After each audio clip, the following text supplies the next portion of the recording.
Hello, how are you doing? Welcome back to इंग्लिशर।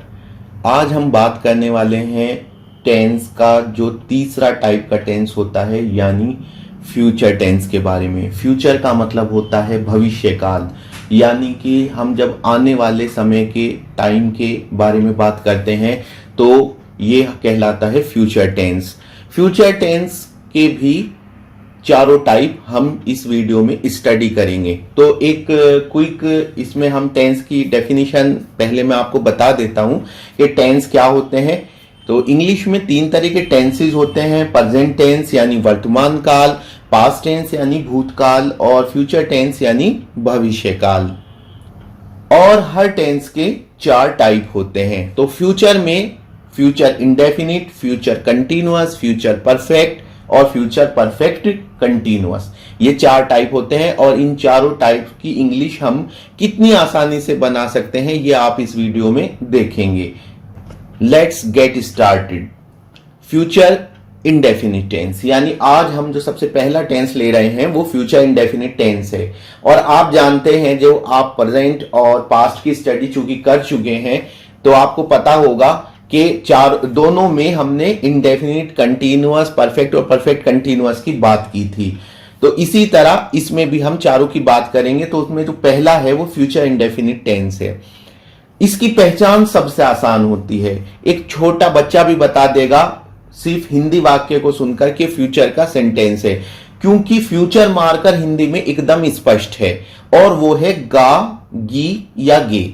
जैसे कि लिखेगा, लिखेगी, लिखेंगे, करेगा, करेगी, करेंगे, बोलोगे, बोलूंगा, बोलोगी, यानी क्लियर कट पता लगता है कि फ्यूचर का सेंटेंस है। तो फ्यूचर का सेंटेंस आप बहुत आसानी से पता कर लेते हैं फ्यूचर इंडेफिनिट टेंस के बारे में। अब इसमें जो है हम जैसा पहले करते आए हैं, अफर्मेटिव, नेगेटिव और इंटेरोगेटिव के रूल्स पढ़ेंगे और इसके बारे में स्टडी करेंगे। तो एक सेंटेंस है सैंपल: समीर एक कहानी लिखेगा। इसको हम फ्यूचर इंडेफिनिट टेंस के अफर्मेटिव में कैसे बनाते हैं? तो इसका फॉर्मूला है subject plus will plus verb की फर्स्ट फॉर्म प्लस ऑब्जेक्ट। तो आप यहां पे एक बात अपने माइंड में सेट कर लीजिए कि यहां पर जो ऑक्सिलियरी वर्ब यूज हो रही है फ्यूचर में वो विल है।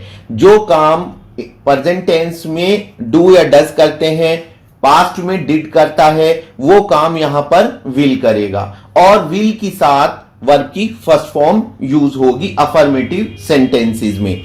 तो समीर एक कहानी लिखेगा, Sameer will write a story. बच्चे कहानी लिखेंगे, the children will write a story. Very simple. Future indefinite के नेगेटिव सेंटेंसेस। नेगेटिव का मतलब है वाक्य में नहीं का इस्तेमाल होगा, जैसे समीर एक कहानी नहीं लिखेगा। अगर फॉर्मूले की बात की जाए तो बहुत आसान है। जो अफर्मेटिव वाला सेंटेंस है का फॉर्मूला जो होता है उसमें आपको विल के बाद बस नॉट लगाना है, तो सारी बात एकदम आसान हो जाती है। तो समीर एक कहानी नहीं लिखेगा, Sameer will not write a story, subject plus will not plus verb की फर्स्ट फॉर्म प्लस ऑब्जेक्ट। बच्चे एक कहानी नहीं लिखेंगे, the children will not write a story. Interrogative sentences. Interrogative sentences का मतलब है कि जब वाक्य में कुछ पूछा जाता है उसे हम इंटेरोगेटिव बोलते हैं। और इंटेरोगेटिव दो टाइप के होते हैं, क्लोज्ड और ओपन। क्लोज्ड का मतलब है कि इनका जवाब आप हां या ना में दोगे और ये वाक्य क्या शब्द से शुरू होते हैं। तो सबसे पहले हम क्लोज्ड इंटेरोगेटिव की स्टडी करते हैं। एग्जाम्पल के लिए सुन लीजिए, क्या समीर एक कहानी लिखेगा। फॉर्मूला है will plus subject plus verb की फर्स्ट फॉर्म प्लस ऑब्जेक्ट। आपके कुछ याद आया? हम हमेशा क्लोज्ड इंटेरोगेटिव, चाहे कोई भी टेंस हो, हमेशा जो ऑक्सिलियरी वर्ब होती है उस टेंस की, उसको हम सबसे पहले रखते हैं, फिर सब्जेक्ट रखते हैं, फिर अकॉर्डिंगली बाद का सेंटेंस बनाते हैं। तो क्या समीर एक कहानी लिखेगा, will Sameer write a story. क्या बच्चे कहानी लिखेंगे, will the children write a story. अगर वाक्य में नहीं आए तो सब्जेक्ट के बाद आपको नॉट लगाना है। ओपन इंटेरोगेटिव्स। फ्यूचर इंडेफिनिट टेंस के ओपन इंटेरोगेटिव, यानी इनमें क्वेश्चन वर्ड वाक्य के बीच में आएगा। ओपन क्यों कहा जाता है इनको? क्योंकि इनका जवाब आप सिर्फ हां या ना में नहीं देंगे, बल्कि आपको कुछ बताना पड़ेगा। जैसे समीर एक कहानी क्यों लिखेगा, इसका formula question word plus will plus subject plus verb की first form plus object. Again मैं आपको याद दिलाना चाहूंगा, जब आपने प्रेजेंट और पास्ट की स्टडी की तो आपने देखा होगा कि हमेशा ओपन इंटेरोगेटिव्स में क्वेश्चन वर्ड आता है और उसके बाद हम ऑक्सिलियरी वर्ब का यूज करते हैं। तो यहां पे भी सेम फॉर्मूला है, question word plus will plus subject plus verb की first form plus object. Sameer एक कहानी क्यों लिखेगा, why will Sameer write a story.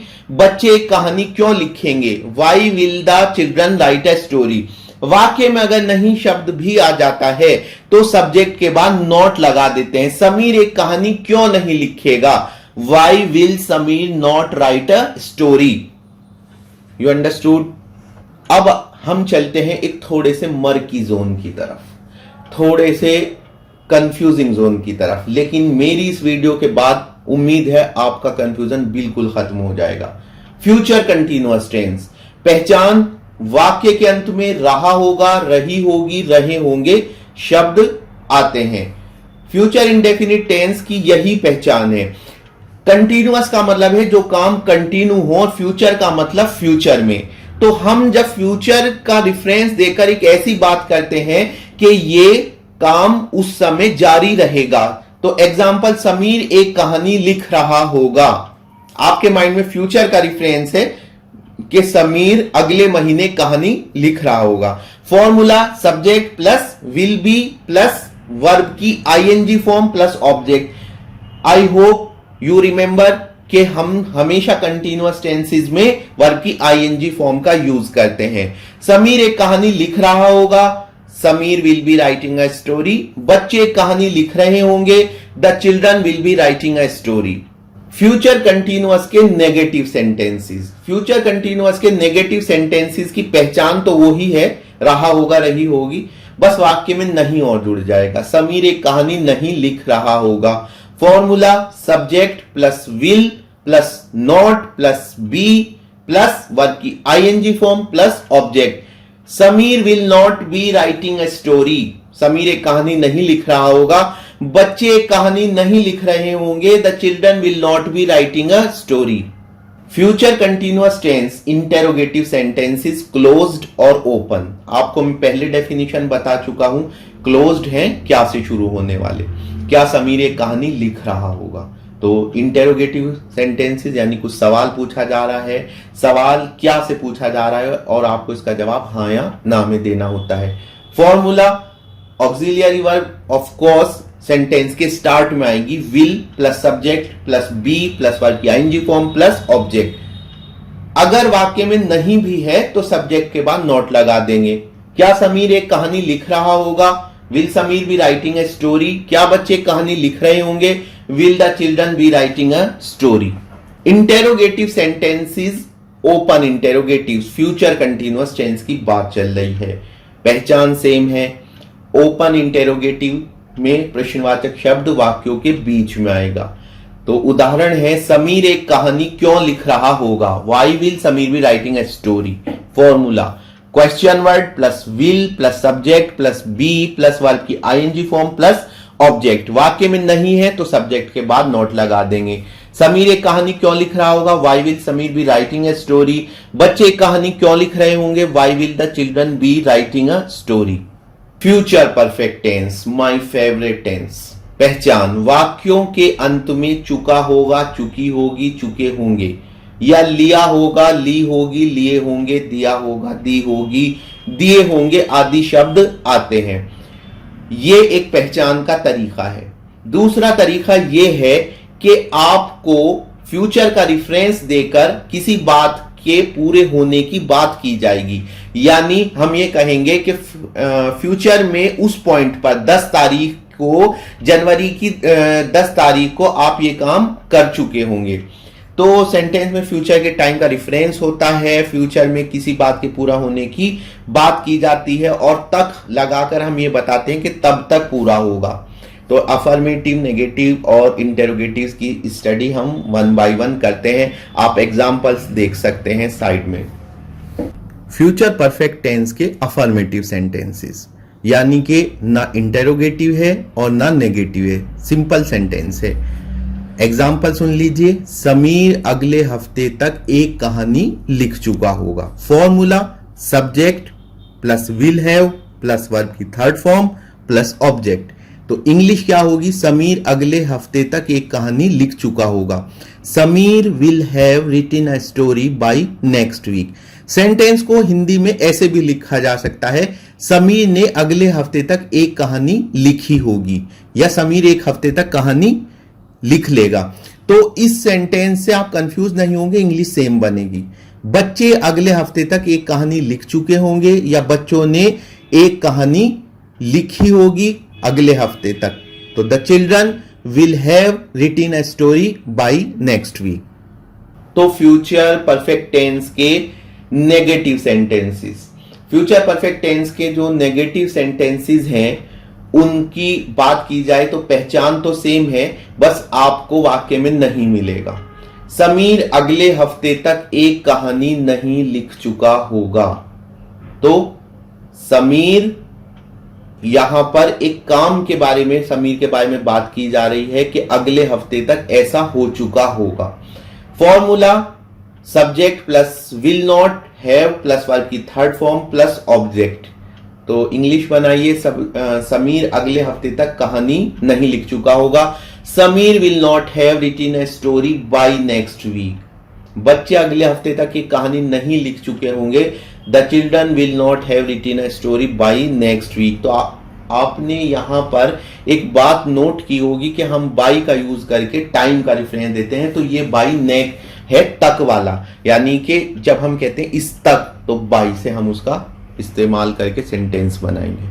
Future perfect tense के इंटेरोगेटिव सेंटेंसेस, क्लोज्ड, क्या से शुरू होने वाले सेंटेंसेस। क्या समीर अगले हफ्ते तक कहानी लिख चुका होगा। Formula will plus subject plus have plus verb की third form plus object. Sentence में नहीं है तो सब्जेक्ट के बाद लगा देंगे। तो बनाइए इंग्लिश। क्या समीर अगले हफ्ते तक एक कहानी लिख चुका होगा। Will Sameer have written a story by next week. क्या बच्चे अगले हफ्ते तक एक कहानी लिख चुके होंगे। Will the children have written a story by next week. चलिए चलते हैं अब इंटेरोगेटिव के ओपन टाइप की तरफ। इंटेरोगेटिव सेंटेंसेस, कुछ सवाल पूछा जाएगा। दो तरह के होते हैं, क्लोज्ड का भी हमने जिक्र किया, अब ओपन की इंग्लिश बनाना सीखेंगे। तो इसमें प्रश्नवाचक शब्द वाक्य के बीच में आएगा। समीर अगले हफ्ते तक एक कहानी क्यों लिख चुका होगा। Formula question word plus will plus subject plus have plus verb की third form plus object. Sentence में नहीं आए तो सब्जेक्ट के बाद नोट लगाते हैं। तो हम कहेंगे कि समीर अगले हफ्ते तक एक कहानी क्यों लिख चुका होगा। Why will Sameer have written a story by next week.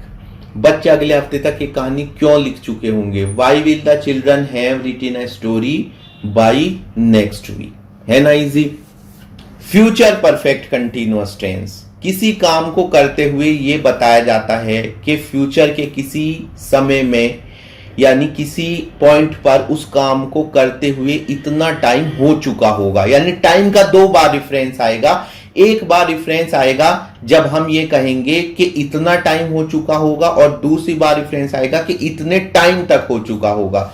Example देखिए, मुझे दिल्ली में रहते हुए अगले महीने 3 साल हो जाएंगे। इस साल अगस्त में देश को आजादी की सालगिरह मनाते हुए 73 साल हो जाएंगे।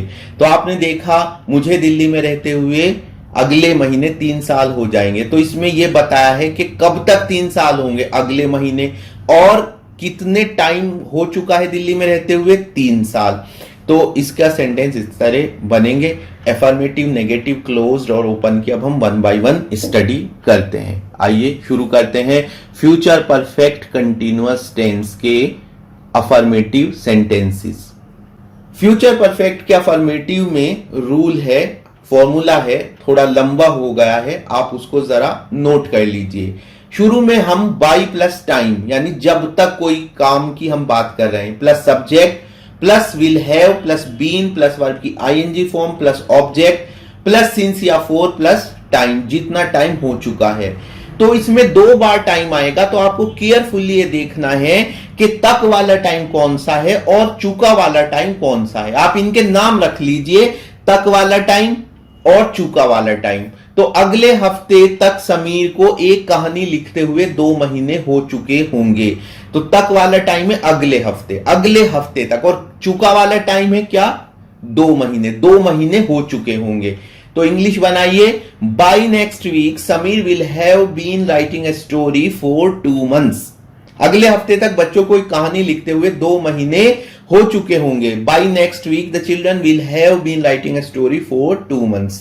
यहां पे मैं आपके सामने एक बात क्लियर करना चाहता हूं कि जो बाय वाली फ्रेज है, बाय प्लस टाइम वाला जो हमारा हिस्सा है सेंटेंस का, इसको हम सेंटेंस के लास्ट में भी रख सकते हैं। जैसे कि by next week Sameer will have been writing a story for 2 months को हम ऐसे भी बोल सकते हैं, Sameer will have been writing a story for 2 months by next week. The children will have been writing a story for 2 months by next week. अब इस tense के नेगेटिव सेंटेंसेस, तो नेगेटिव में पहचान तो सेम है, बस सेंटेंस में नहीं आएगा। जैसे अगले हफ्ते तक समीर को एक कहानी लिखते हुए 2 महीने नहीं हो चुके होंगे। फॉर्मूला सेम है जो अभी हमने अफर्मेटिव में पढ़ा, बाई प्लस टाइम, तक वाला plus subject plus will not have been, not आ गया विल के बाद, प्लस वर्ब की ING form plus object plus since या फॉर प्लस जितना टाइम हो चुका है। समीर अगले हफ्ते तक, 2 महीने समीर को हो चुके होंगे अगले हफ्ते तक कहानी लिखते हुए। तो by next week Sameer will not have been writing a story for 2 months, और अगले हफ्ते तक बच्चों को एक कहानी लिखते हुए 2 महीने नहीं हो चुके होंगे। By next week the children will not have been writing a story for 2 months। Again मैं ये कहूंगा कि बाय वाली फ्रेज को आप सेंटेंस के लास्ट में भी रख सकते हैं, Sameer will not have been writing a story for 2 months। Future perfect continuous के इंटेरोगेटिव सेंटेंसेस, क्लोज्ड इंटेरोगेटिव यानी क्या से शुरू होने वाले। तो क्या अगले हफ्ते तक समीर को एक कहानी लिखते हुए 2 महीने हो चुके होंगे। Formula will plus by plus time plus subject plus have plus been plus verb की ING form plus object plus since या फॉर प्लस टाइम जितना टाइम हो चुका है। उदाहरण, क्या अगले हफ्ते तक समीर को एक कहानी लिखते हुए 2 महीने हो चुके होंगे। Will by next week Sameer have been writing a story for 2 months। क्या अगले हफ्ते तक बच्चों को कहानी लिखते हुए 2 महीने हो चुके होंगे। Will by next week the children have been writing a story for 2 months। Future perfect continuous के इंटेरोगेटिव सेंटेंसेस के ओपन इंटेरोगेटिव, जिन सेंटेंसेस के बीच में क्वेश्चन वर्ड आता है। अगले हफ्ते तक समीर को कहानी लिखते हुए 2 महीने क्यों हो चुके होंगे। तो formula question word plus will plus by plus time plus subject plus have been plus verb की ING form plus object plus since या फॉर प्लस टाइम जितना टाइम हो चुका है। तो इंग्लिश होगी, अगले हफ्ते तक समीर को एक कहानी लिखते हुए 2 महीने क्यों हो चुके होंगे। Will, why will by next week Sameer have been writing a story for 2 months। अगले हफ्ते तक बच्चों को एक कहानी लिखते हुए 2 महीने क्यों हो चुके होंगे। Why will by next week the children have been writing a story for 2 months। अब तक आपने देखा परफेक्ट कंटिन्यूअस टेंसेस में कि हम सिंस या फॉर में से एक इस्तेमाल करते हैं। जो मेरे एग्जाम्पल सेंटेंसेस हैं उनमें आपने देखा कि मैंने फॉर का यूज किया हुआ है। अब सवाल ये भी है कि सिंस और फॉर में से हमें कब और कौन सा चुनना होता है। तो सिंस जो है वो टाइम के एक निश्चित पॉइंट के लिए यूज होता है, जब आप ये बता सको कि इस टाइम से शुरू हुआ था। जैसे घड़ी में समय बताओगे आप, तो जैसे 3 बजे, या फिर आप टाइम बताएंगे, दिन का कोई नाम लेंगे, सुबह शाम या संडे, या महीने का नाम जनवरी, साल का नंबर 2020, डेट आप बता सकते हैं। ये सब पॉइंट्स हैं जिसके बारे में हम कहते 3 बजे से, मॉर्निंग से, इवनिंग से। फॉर जो होता है वो समय की अवधि यानी ड्यूरेशन के लिए इस्तेमाल होता है। जैसे 2 दिन, 5 साल, 2 घंटे, एक स्ट्रेच है टाइम का कि इस दौरान ये काम हो रहा है। ठीक, तो आपने सिंस और फॉर के बीच का फर्क समझा। तो आज के लिए इतना ही। आपने फ्यूचर के सभी चारों टाइप्स जो हैं वो अच्छे से समझ लिए। उम्मीद है आपने फ्यूचर को अच्छे से समझ लिया होगा। अगर आपको इस वीडियो में बताए गए किसी भी पॉइंट पर कोई डाउट या क्वेश्चन है तो कमेंट बॉक्स में कमेंट करके आप मुझसे पूछ सकते हैं। मैं हर एक कमेंट का जवाब देता हूं।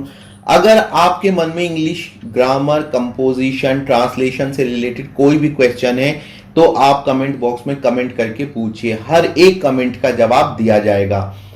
मेरी वीडियोस आपको कैसी लगती हैं तो प्लीज फीडबैक भी जरूर दीजिए कमेंट बॉक्स में। अच्छी लगती हैं तो लाइक और शेयर कीजिए। और अगर आपने अभी तक हमारा चैनल सब्सक्राइब नहीं किया है या पहली बार हमारा चैनल देख रहे हैं तो हमारा चैनल सब्सक्राइब कर लीजिए, बेल आइकन दबाना ना भूलिए। मिलते हैं ऐसी ही एक और वीडियो के साथ। Thank you very much.